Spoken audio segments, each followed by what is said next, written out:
노력을 하고 있습니다. 이번 시간에는 한 달에 한 번 갖는 시간이죠. 톡톡 파생 상품.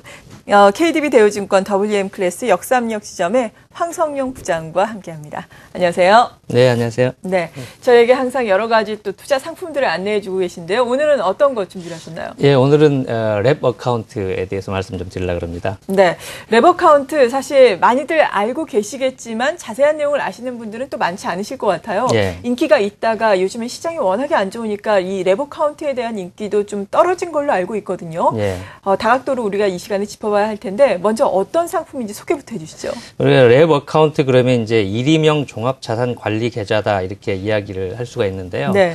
이제 고객이 자산을 맡기면은 그 금융회사는 고객이 제시한 여러 가지 원칙에 따라서 비교적 자유롭게 포트폴리오를 구성하고 그 운영해 줍니다. 그리고 이제 수수료를 받는 그러한 서비스를 우리가 랩 어카운트라고 이야기를 하는데요.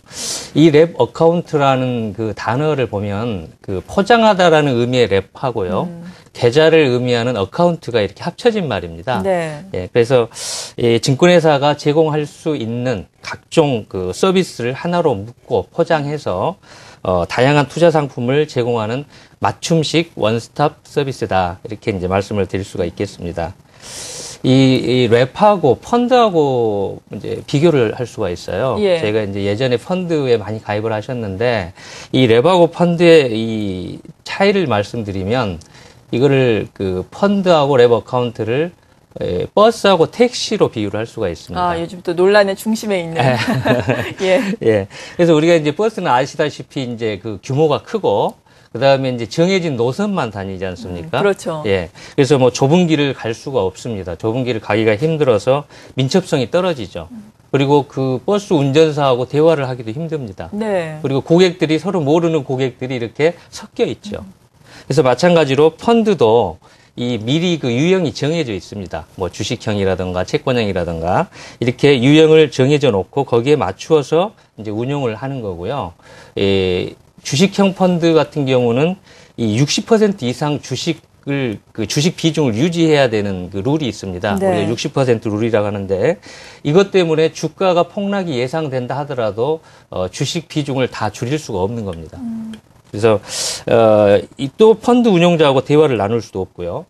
근데 이제 반면에 이제 우리가 택시를 보면은 우리가 랩 어카운트를 택시에 비유할 수가 있는데 이 민첩성이 뛰어나죠. 예. 그래서 좁은 길도 갈 수 있고 또 그 운전사하고 대화도 할 수 있고요. 또 고객이 섞이지도 않고 그렇기 때문에 이 금융시장의 대처가 용이합니다. 그래서 이 랩 어카운트 같은 경우는 이 어떤 금융 상황이 급변할 때에는 그 운용 자산을 다 팔 수도 있고요.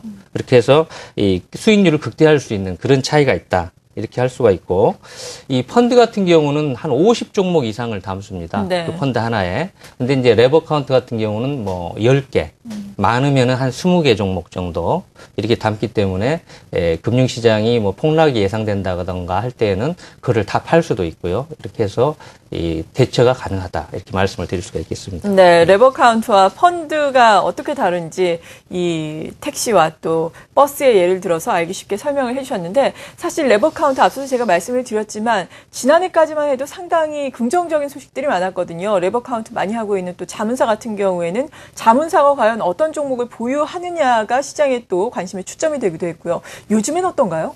예, 그렇습니다. 이게 작년 상반기까지만 해도 이제 자문형 랩이라고 그러죠. 예. 이게 대세였거든요. 그렇죠. 그래서 작년 5월 말 현재는 그 잔고가 9조 1,800억 대까지 이렇게 늘었는데요. 그 당시는 뭐 시중 자금을 뭐 블랙홀처럼 무섭게 빨아들이는 그런 상품이었죠. 폭발적인 성장세였는데 그 당시에는 뭐 강남 부자들이 이제 뭐 랩 어카운트는 반드시 들어야 하는 필수 상품으로 이렇게 이제 생각을 했었죠. 네. 근데 이제 작년 8월 달에 이 미국의 그 신용 등급이 강등됐죠. 그리고 유럽의 재정위기 우려 이러면서 이제 코스피 지수가 급락하면서 자문형 랩의 수익률도 급격하게 이제 미끄러졌고 그 인기도 이제 빠르게 식게 됐죠. 네. 네. 그래서 그 당시 이제 자문형 랩을 보면은 자문사들이 뭐 소위 차화정이라든가 뭐 전차라든가 이런 종목들을 그 소수의 종목들을 집중적으로 매수를 하고 높은 수익을 내면서 이제 인기를 끌었던 건데요. 그러한 그 소수 종목 집중 투자에 따른 위험 위험 관리 실패로 무너졌다 이렇게 예. 볼 수가 있겠습니다. 그래서 작년 초 지수를 보면은 지금 현재 지수하고 비교해 봤을 때 한 5% 정도 높던지 아니면 비슷하거든요. 근데 작년 초에 자문형 랩에 가입하신 분들의 지금 수익률이 보면 마이너스 20%, 심하신 분은 마이너스 30%. 네. 이렇게 되어 있습니다. 그래서 그 자문형 랩에서 아주 쓴맛을 보신 투자자들이 지금 이제 어디로 옮기고 있느냐, 네.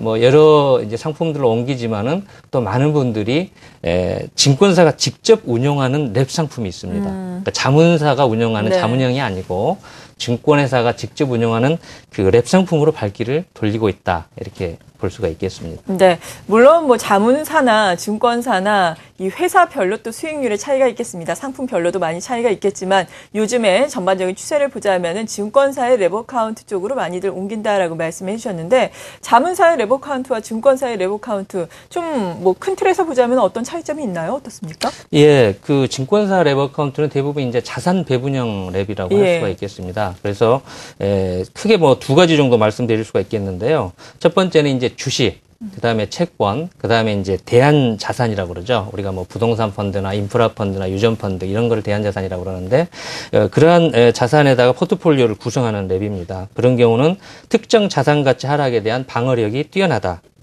그리고 또 사전에 정해진 투자 비중에 따라서 기계적으로 그 자산을 배분하기 때문에 그 사람의 주관적인 어떤 개입이 없다 보니까 오히려 자문형 랩보다 과감하게 투자할 수 있다. 이런 상품이 있고요. 예. 또 하나의 형태는 이제 증권사의 랩 운용 부서가 있습니다. 그래서 그 자체적으로 개발하고 검증한 독자적인 자산 배분 모델 시그널이 있는데요. 거기에 따라서 어떤 위험 자산, 우리가 이제 주식으로 이야기할 수 있는 위험 자산 편입 비중을 탄력적으로 조절하는 그러한 랩 상품이다. 그래서 상승기에는 이 국내의 주가 지수 ETF를 주로 투자를 해서 이제 수익률을 극대화하고 이 시장이 하락기에는 이제 국고채 ETF라든가 RP 등의 안전자산에 운용을 해서 안정적인 수익을 추구하는 그런 상품이 되겠습니다. 네, 그렇다면 최근 나오고 있는 상품 중에 수익률이 어느 정도나 되는지 궁금한데요. 예, 증권사별로 이제 그 자체적인 랩 상품, 그 다음에 이름도 다 틀리거든요. 예, 그러겠죠. 예, 그래서 이제 뭐 수익률이 조금 틀릴 수는 있겠지만, 제가 근무하는 그 KDB 대우증권의 자체 랩 상품을 보니까, 이제 골든에이지 랩이나 폴리원 이런 랩들이 있는데, 올해 연초 대비해가지고요, 코스피 지수 대비해서 한 9%포인트 정도 이렇게 수익을 더 내고 있습니다. 네, 그렇군요. 이런 좋은 수익이 좀 이어져야 될 텐데요. 이런 점도 좀 지켜봐야 되겠습니다. 그 외에 증권사의 레버카운트의 특징이 있다면 어떤 것이 있는지 마지막으로 어떤 말씀 하고 싶으세요? 네. 그래서 이제 그 레버카운트는 계좌별로 운영이 됩니다. 네. 그래서 자신의 계좌를 보고 어떠한 종목들이 있는지 알 수도 있고 또 자기가 그게 이제 좀 조절이 필요하면 그 랩을 운영하는 운용 부서라든가 관리자한테 접촉을 해서 조절을 할 수가 있습니다. 그리고 언제든지 또 해지 수수료 없이 해지할 수 있다는 장점이 있기 때문에 상당히 많은 분들이 관심을 가지고 또 지금 높은 수익률을 보이고 있기 때문에 많은 분들이 가입을 하고 있고요. 이 최소 가입 금액 같은 경우는 이제 천차만별입니다. 그래서 뭐 1억 원 이상이어야 되는 랩도 있고요. 예. 또 1,000만 원 이상이면 가입이 가능한 랩도 있습니다. 또 적립형으로 매월 30만 원 이상 가입하면은 할 수 있는 그런 랩도 있고 이제 마지막으로 이거는 이제 실적 배당형이죠. 네. 그래서 그렇기 때문에 이제 사실은 그 원금 보장은 되지 않는다. 그렇죠. 말씀드릴 수 있겠습니다. 네, 그런 점은 또 유의를 하면서 투자 전략을 세우셔야 되겠습니다. 오늘은 이렇게 레버카운트 상품에 대해서 KDB 대우증권 WM 클래스 역삼역 지점의 황성룡 부장과 함께 알아봤습니다. 감사합니다. 네, 감사합니다.